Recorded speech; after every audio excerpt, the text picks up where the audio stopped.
The What to Read Next podcast helps you build a TBR of future favorite books. In each episode, Lori and Maine interviews authors and book influencers to recommend books they loved for you to pick up today. If you're an avid reader, always looking for your next great read, then the show's for you. Hi, Jackson. Welcome to What to Read Next podcast. Hello. Thank you so much for having me here. So happy to have you here. Tell us a little bit about yourself. A little bit about myself. Well, I feel like this is a dating profile. Well, you know, I'm a Gemini and I really am a Gemini. Let's see. I am obviously an author. I have written 16 books now. I've kind of run the spectrum in terms of the stuff I write. I started out writing mostly young adult, especially young adult contemporary fantasy, young adult urban fantasy. Then I did quite a bit of middle grade, which I love writing middle grade. It's so much fun to write. It's such it's such an antics-y kind of age group. You know what I mean? Antics and delight.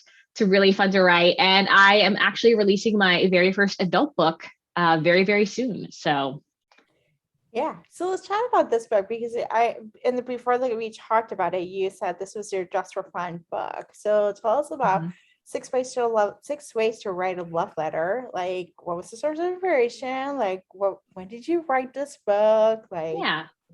So I man, that's a weighty question. Okay, so I have always been a very, very big fan of just a sort of the pop culture universe. Yeah. I've always been a very big fan of pop music in general.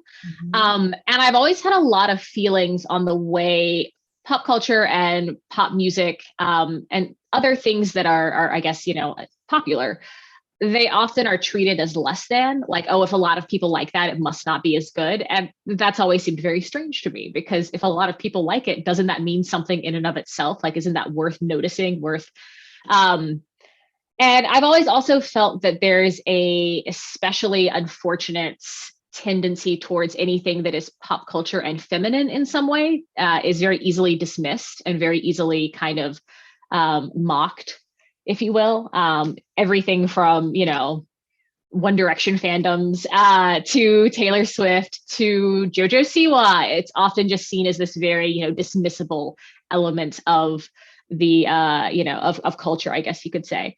And so I have always been a very big fan of Taylor Swift. I've also always been a big fan of sort of that segment of pop culture, the singer-songwriters, the girls that are writing about their relationships, the girls that are in some way performative as both a character and themselves, the Miley Cyruses, the Selena Gomez's, the Hilary Duffs, that kind of segment of the pop culture world. And so I wanted to write a story about a woman in that situation, right? Where she's both a creator in pop culture, but also in some ways a victim of pop culture. I wanted to write a story about that. And I also wanted to write a story about somebody that is utilizing pain to create their art, which sounds way darker than I think I meant for it to sound. Yeah. But I remember reading this, this story about this girl. This is so off. This is so bizarre. But I remember reading this story about this girl that she was an artist. And when she was in college, she suddenly became a really good artist. Like, she was a perfectly good artist before. And then in college, suddenly her art got way more involved and elaborate and fancy and just, much more notable. And it turned out it was because she had a benign brain tumor. And it was pressing on the part of her brain that was, is making her a better artist, whatever better means. And she opted to not have it removed because she didn't want that part of herself, that artistic side of herself, to go away, even though it did cause her headaches and pain. And I think it was causing some additional issues as well. And when I shrink that down, do I shrink that down? I'm not sure if shrink that down would be the correct term. But when I think about somebody like a Taylor Swift, a Selena Gomez, a Miley Cyrus, one of those types of people, does their art come from their personal pain or personal strife? And is it one of those things where if suddenly you're happy, do you feel like your art is going to go away? That your ability to tap into that creative self is going to go away in some capacity? I think there's a lot of different ways we can look at that. We can look at that as, emotional pain. We can look at it as a painful past, a painful history. But again, like, where does creativity come from? And do you as the creator really have control over it at any point? Wow, I just really brought the mood down for my happy, delightful book by talking about pain and creativity. And at the same time, it comes down to the whole idea, is Taylor Swift only going to be known for breakup songs, like, are we Yeah. only going to hear the only breakup songs? Is that what's going to, or Adele, that's a good example. Like, is it just going to be breakup Yeah. songs? Well, and not only that, but even the way we talk about that, right? Like, are you only going to do breakup songs, as if that's somehow like not enough? Like, I want more out of you, creative person. Like, your emotional turmoil isn't enough for me, even though you released a song of straight bops. Like, despite that, it's not enough for me, right? Like, when will it be enough? I feel like we as a society, and I'm part of it, we want so much from our creatives. Like, we want more and more and more from them. And then we tend to just dismiss them when we're tired of them. Or if they stop doing the thing we want them to do. Yeah. All right. So let's do the elevator pitch for 6 Ways to Write a Love Letter. Okay. 6 Ways to Write a Love Letter is about a guy named Remy, who is a session drummer. And he ends up on the tour for a very Taylor Swift-like character named Vivi Swan. And he thinks that she's all just breakup songs. He's very, honestly, pretty dismissive of her. She's just another media darling, pop music all the time kind of creature. And he realizes there's a lot more to her than he thought. And he also realizes there's a lot more to that entire world than he thought throughout the story. He falls for her hard, but he has to figure out, is he just another breakup song waiting to happen? Or are they the real deal? Yes. And there's like a background music for the first time. All right. I love this. All right. So let's chat about your reading life. What kind of genres do you tend to gravitate when it comes to reading? What kind of genres? I read a lot. I very intentionally try to read in a lot of different genres, because I have found that influences my writing in a really positive way. The more variety I read, the more variety I can bring to my writing. It's kind of like, a balanced diet. The more you have, the more you're able to bring it in. So I recently read Jenny Slate's essays. It's a book called Little Weirds. I actually have it right here. It's really, really charming. It's a little bit of an older book, but I also recently read Side by Neil Shusterman, which is a dystopian.